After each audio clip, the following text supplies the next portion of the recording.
quite a lot outlined by the outgoing Vice Premier, but interesting, China sort of has raised the spectre of perceived threats against it, and as a consequence has really upped spending in the military side.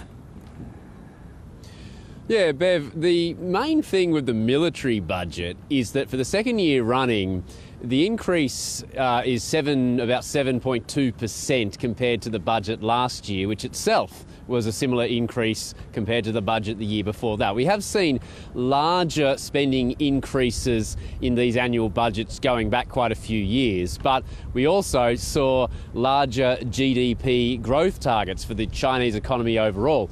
So the last couple of years, for example, GDP growth has really slowed down. It was smashed by the COVID Zero campaign last year, and the military budget increase quite significantly outstripped the increase in China's overall economic growth.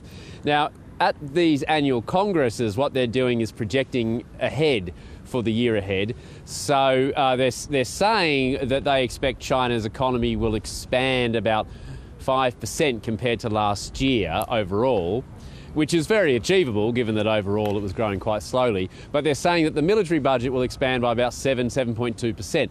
So it's just kind of a bit of a sign, I suppose, that military spending is continuing to outstrip overall growth in China. They're not slowing down military spending according to the sort of overall levels of growth. And the Chinese government officials in Beijing, as they say every year, that this level of expenditure is quite reasonable. It's relatively low as a proportion of China's overall GDP compared to, say, the amount of military expenditure that the United States does. So that's sort of the defensive argument, I suppose, that you're getting from Chinese officials about this. Yeah. There were some strong comments around Taiwan. We just reported about these daily incursions almost. They say they want peaceful reunification, but firmly rejecting Taiwan being independent in any shape or form. Do you think we might see in the coming year a real ratcheting up of their desire to reunify with Taiwan? I don't know.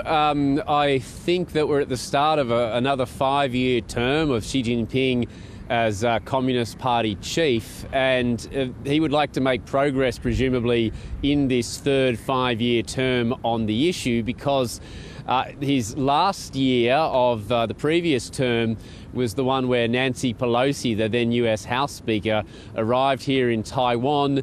The Chinese military in response fired missiles around the island, but it was still hugely humiliating for Xi Jinping that at this point in history, after all these years of China trying to persuade the United States not to have formal interactions or military-to-military contact or government-to-government contact, that the United States House Speaker still felt as though it wasn't a problem to turn up to this island.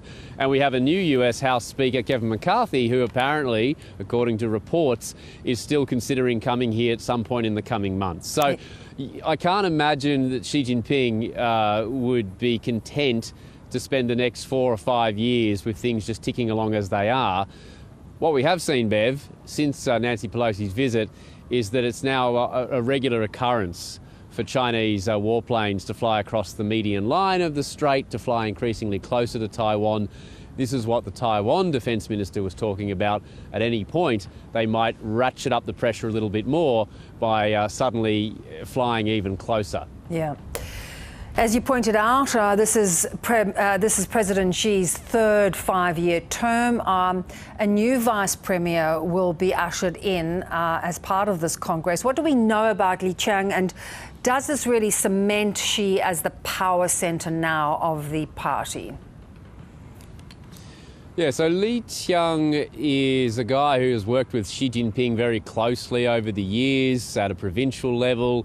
So for this reason, he is viewed as a loyalist to Xi Jinping. He got the job because Xi Jinping knows him and trusts him, and Li Qiang will presumably support what Xi Jinping wants to do. But then you see other reports sort of saying that Li Qiang actually has a bit of a track record as a pro-market, pro-business kind of guy. He was running Shanghai for a while, and As you might remember, Shanghai had a pretty extraordinary 2-month lockdown last year that Li Qiang presided over, but the reason it ended up in lockdown is because Li Qiang initially tried to avoid a lockdown. And so because the whole system is so opaque and non-transparent, and a bloke like Li Qiang never sits down and does an interview with anybody and actually tells anyone what he thinks, you're basing it off signals and you're basing it off background sourcing and briefings with the foreign media, which are very rare anyway.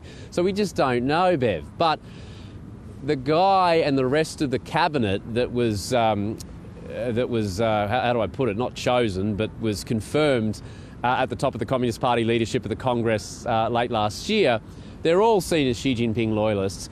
And so the thinking now is that Li Qiang is not going to be a particularly significant premier as number 2 because Xi Jinping just has such an iron grip on the entire apparatus.